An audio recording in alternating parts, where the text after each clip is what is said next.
Hi, everyone. I'm so excited to introduce you to my guest today.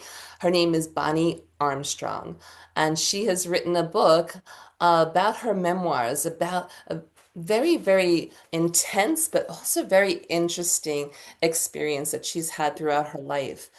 Her book is called An Apparently Normal Person. And Bonnie, would you like to hold up that book and show us? There it There is, An is. Apparently Normal Person. It's a fascinating book, and it talks all about her life from when she was a child to into her adult years. And so we're going to talk to her about how she started to find out things that were lying underneath, that were hiding from her whole life, that were fascinating and very, very intense, and actually a traumatic experience that happened throughout her life. And so I'm going to introduce you to her and let her talk a little bit about herself. So, Bonnie, welcome. Thank you Thank so much you. for being here. Thanks a lot, Diva. I'm really excited to talk to you. Yeah, tell us a little bit about you. Well, I most of my life thought I was an apparently normal person, whatever that is. I grew up in Southern California and had a wonderful career, a long and happy marriage, two beautiful children, and then and a really wonderful career in child advocacy of various sorts. And then when I turned 50, and this is where the book actually starts with the first attack. My body just started falling apart. I had these attacks that would fog my brain and weaken my muscles and make it so that it was very difficult to walk. Oh, I wow. lost I lost my equilibrium and Mm. couldn't quite hold balance. So feeling very ungrounded.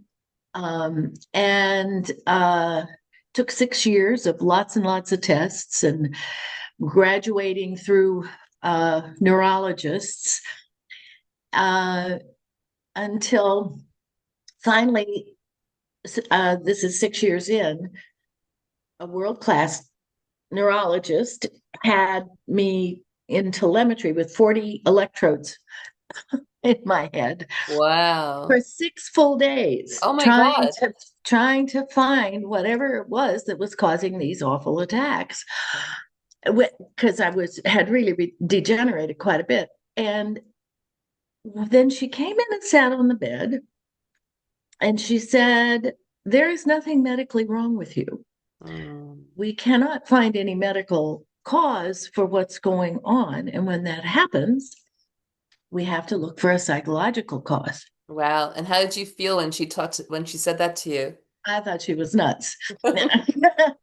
Because it was so physical. The symptoms were so very, very physical. And she asked me, was there any trauma in my childhood? And I said, no, no, I had a happy childhood.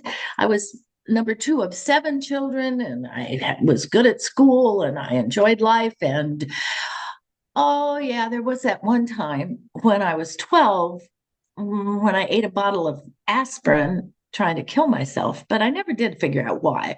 I was just mad at my folks. Well, that's a And big red flag right there, right? absolutely. And so that's what she said. Whoops.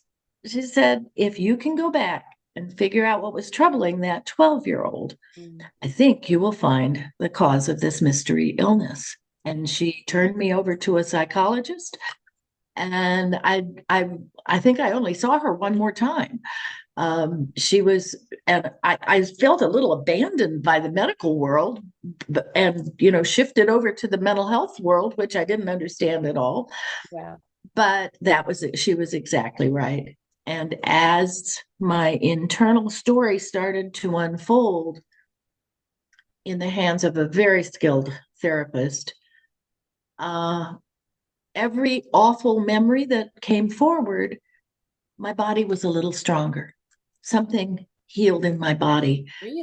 As the memories came forward, my body healed. And it was astounding. And after only 3 months, I could go back to work. This is And amazing. So yeah, it was just really like almost like your inner voice wanted you, your inner memories wanted you to remember and validate it so that that's why it was like sort of breaking you down. Do you think that's what was happening?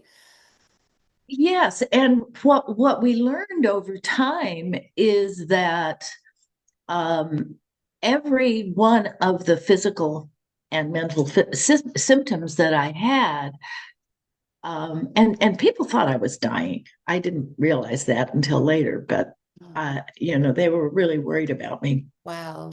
Um, that every one of the symptoms that showed up was in fact the body memory of something that actually had happened to me as a child. Oh my goodness, And really? so as it was released, as the memory was released, then the body was able to heal.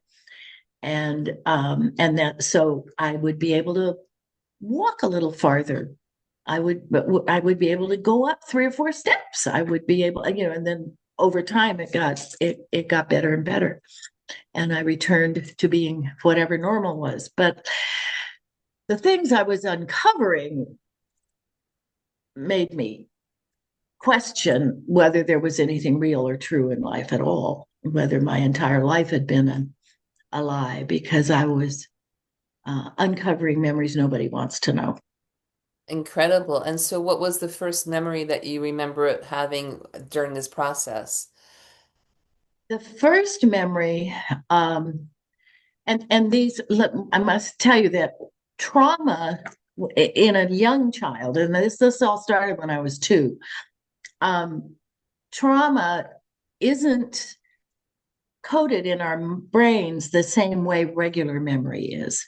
Oh, So traumatic memory is already splintered, and the sounds are one place, and the physical sensations are someplace, and what you felt like, and especially if you believe that your life is threatened. mhm, If you think you could die from whatever it is that's happening, they sure. the our bodies have this amazing capacity. Well, our bodies are wired to survive. And so they figure out, okay, if nobody's coming to save me, I got to save myself. So I'm going to split off this awful stuff that I can't cope with and put it over here in my psyche someplace where I'll never remember it. And that's how I survived my childhood. And I only remembered as I grew up, I only remembered the good parts, and there were plenty of good parts. So I didn't feel like I had. Many people with dissociative disorders know that there are big holes in their memory. I did not know that. I just covered them all up. So I just wanted, just so everybody knows that what we're talking about, because I know that I understand what you're talking about when we talk about how do we say it? Right. Dissociative disorder. And so I know that um, in a layman's term would be like multi-personalities. Is that correct? That's how it used to be called. Yeah. Yeah. Yeah, so Most I wanted people just remember everybody to that. understand, like, so that when you're saying that these things are splitting off, they're actually becoming like their own entities holding the memory so that you, as like the main person, doesn't have to remember it. Is that correct? That is correct. Yeah, it's Yeah. amazing. It's amazing, like Yeah. beautiful, brilliant way that the body and the mind create this so that you can be safe. I love that. And Yeah. it's really brilliant. It is brilliant and elegant, and happens really without us realizing it. Hmm. Well, because I personally, and it usually is trauma that starts very young, not necessarily 2 like with me, but before 6 is usually for a full blown dissociative disorder to be created. Incredible. So tell us, what was the trauma that you were remembering that caused you to Oh, have this that's what split? you asked, and I didn't answer it. I'm Oh, sorry. that's okay. We're spiral back around. That's okay. Yeah, well, the first was incest. The first was sexual abuse, um, at the hands of my father and my uncle. Um, and I didn't want to know either of those things. Was this when you were 2 years old, or was this later? No, no, that was later. I see. But then the next kind of group of memories that came back was what started when I was 2. And it was my grandfather, who was a physician and a wonderful, big old, loving, kind man, as far as I knew. He started teaching me how to make pain go away. And so he started when I was 2 with mind control techniques, with teaching me. So my body knew how to do this already, and in some instances needed to do it on its own. And then he was also teaching me mind control techniques, and he was really good at it. And then he would do medical experiments on this body to test how well we were split off and how well what kinds of things we could withstand. And they used electrical shocks and other kinds of things for these um, for the experiments. And And where yeah, was this taking place? that was taking place in my grandparents' home, which Did was they about a have like some mile. kind of a lab there? Well, no, they just did it on the first it was on the dining room table. Wow. And then we moved out as they got worse, and I guess he wanted fewer people around. There was a workshop kind of place out behind the garage that where he took all the machines, and we'd worked out there then. And then I got so good that he started showing me off to people, and there were people that would come and he'd say, look what she can do. And they I remember one guy comes in and he says, oh, but she's so young. And then he says, yeah, but she's really smart and she won't remember any of this in the morning. He Wow. said there will be no permanent damage. And I really think he believed that. I really think he Because you couldn't believed. remember, so he thought that that didn't create Yeah, damage. exactly. And So, he felt uh-huh. like he was doing something for the betterment of the human race, that he was figuring things out that were going to help people not be sick and help. I don't know. Do This you was think that he was with a certain group that he was doing this with, or was he doing this in his own volition? I don't know the answer to that. There's a lot I don't know. Right. What I do know is that um, when he died, I was 8.5. And some of these guys that he had brought in for me to show off to came to the house, took all the machines, and took me then for the first time to someplace that I came to call the base. And they continued the experiments there. And I was taken there, I think 3 or 4 times a year for several years to be tested. And I don't know, I don't know what. I wish to heck I knew, because my grandfather kept very meticulous records in his little black books. But when they took the machines, they took all the black books, and I would Mhm. love to get my hands on those Yeah.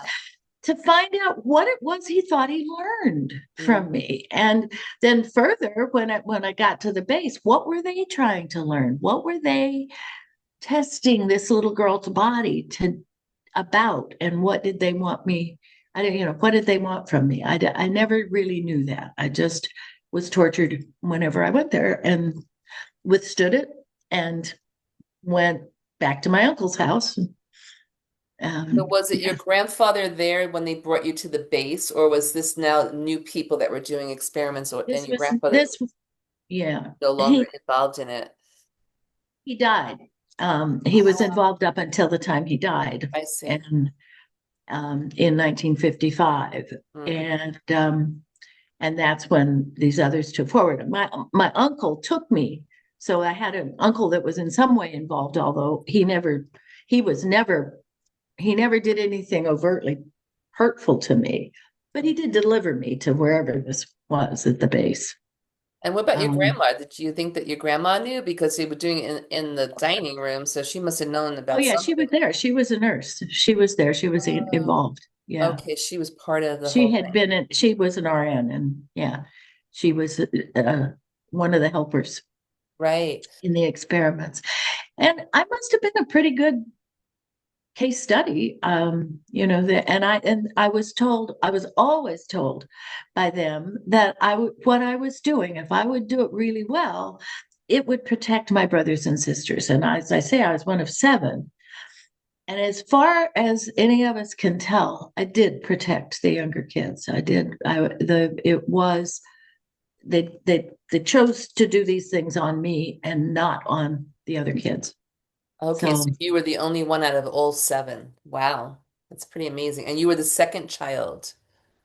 right, my older brother was my mom's when my mom and dad married, I see. uh, and so and whatever happened to him, I'm not altogether sure, but the younger kids were all safe. I see. Interesting. And so do you remember like what the people in the base looked like? Were they like in military garb or were they, what kind of like garb were they wearing? They were in uniforms. They were all in uniforms, and the women looked like, to my little girl, I was 8 when I started going there. I thought they were Pan Am stewardesses and that they were really glamorous and wonderful looking. And, they, as it turns out, every interaction had some connection to the experiments. And so eventually they were going to ask me what were those interactions like when you first got here at the end, to make sure what I was remembering or what I wasn't. But I didn't know. I thought they were very glamorous Okay, so because they had blue the women looked uniforms on. glamorous. What about the men? How did they look? Well, most of the men I encountered there were doctors, were looked like doctors. They had So like white they lab were coats on. yeah, except for Dr. Ken, and Dr. Ken was, and then he became Major Ken later.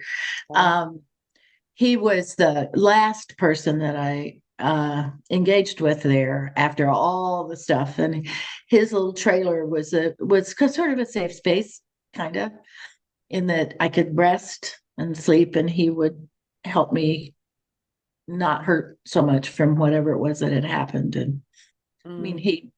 yeah. So, So his title was Major Ken, so he was obviously military then. oh right, yeah, I guess so, because he was major. He was promoted at some point from Dr. Ken to Major Ken. Okay. So yeah, do you think that it was military operation that you were working with?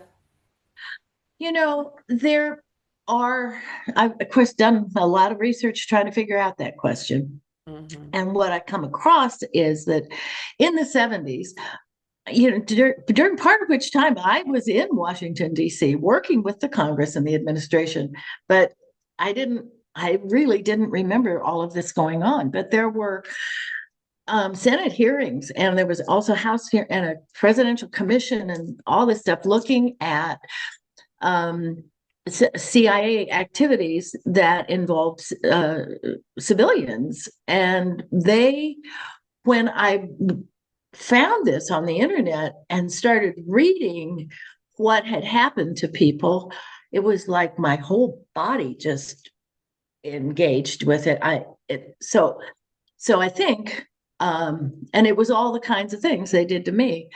And so I think that it had something to do with either MK Ultra or Project Bluebird, or there's unfortunately there are enough examples of times when our government has used people inappropriately and even children, uh, that I really don't know which among those projects I was part of, but certainly one of them.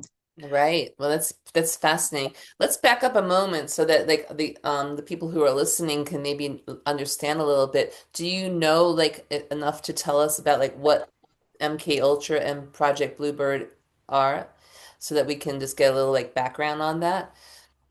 Um, what I know is, yes, after the war, after World War II, and then particularly as the Korean War wound down.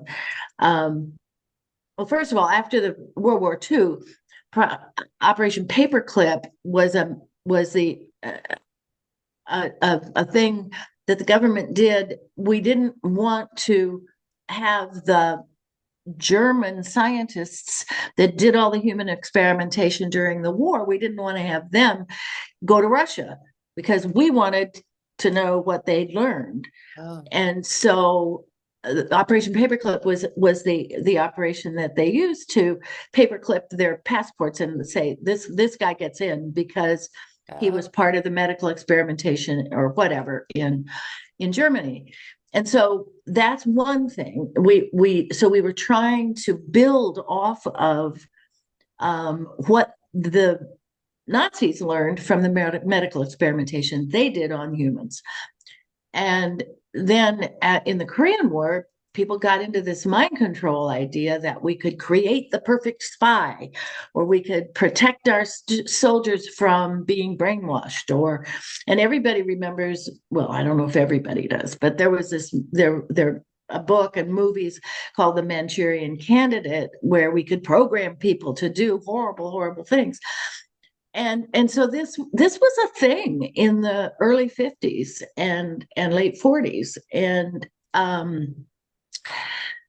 the CIA and okay, so in the 70s later, a lot of research was done by some very smart people into all of this, and there are books and reports and testimony about it. And so don't trust me, you can go to the you can look it up. And there was even complicity on the part of some psychologists, which hurt my feelings a lot when I realized that.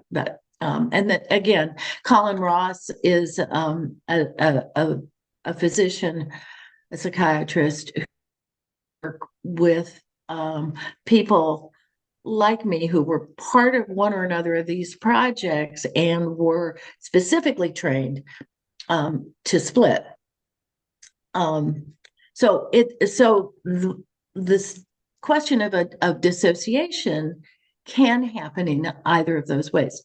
It's a perfectly spontaneous and elegant way that our systems protect themselves against uh, against unsurvivable trauma, right. Absolutely. perceived unsurvivable trauma. And it is something that that can sort of be brought about through techniques that are called mind control, and um, and that can also help to split people. But I think I mean, I don't know. I think you have to have a tendency toward dissociation anyway in order to be a very good candidate for mind control. I But I don't really understand or know that part. What I do know, and what I am immensely and forever grateful for, is that my system created uh, uh, people inside me, tiny little shards, some of them, and some of them full on personalities, who protected me for 40 years. That's beautiful. Yeah. How many do you have? The little people, the little personalities inside of you. Well, as I said before, traumatic memory is coded in the brain in very split off ways. And so I had dozens and dozens, probably hundreds of little Wow. shards of memory. But as they've come together to tell their story, and as the body has healed every time more of the story gets told, they've come together into the functional entities that took care of those particular traumas. And so now there are about 10 of us. Oh, that's really interesting. That's really Yeah. beautiful. And do they interact with each other? Like, do you get to interact with them? Like, can Oh you yeah. like, or Oh is yeah. it just that one comes out and the others recede? How does that work? Um, it changes over time. Okay. So during the healing process, there were many times when I didn't know anything about what happened when somebody else was out. And now we're more co-present is the word. We can both be present, and so somebody else is out and talking, and I'll know something about what happened in that. But back in the day, those walls were very, very strong. Wow. And so if Priestess was out doing the religious thing, nobody else knew what she was doing. Wow. And she'd go back in and yeah, You mean like and chills and talking about it? Yeah, so the priestess was out and then she would go in and then somebody else would come out. and then if we when we got to the base, Carol took over, and she was split in lots and lots of different ways, but she was in charge and she pulled things together eventually to tell her story. But um and she's still around. She's much more shy than Priestess. But Is yeah, she in your book, do you like give them a voice to speak on their own or do you just is it just your voice? Because I'm really looking forward to reading your book, but I wanted to save it until after we were done with the interview because I want to not be like, oh yeah, I know that stuff already. I want to be able to be fresh and like really react to what you're telling me. yeah. So it's Well, so are they did you give them a voice like so they could speak in the book or is it just your voice? we're all there. And the when I started in on this process, the first thing the psychologist asked me to do was get a 3-ring binder and lots of paper and colored pens. I had no idea why, but I began journaling, and so I've got 9 feet of journals from Wow. all this time. Oh my And God. as each alter came out, as each of my dissociated identities came forward, learned this, they picked a color, and so that they could have their own voice in the journal. I And see. so, and their handwritings are very, very distinctive.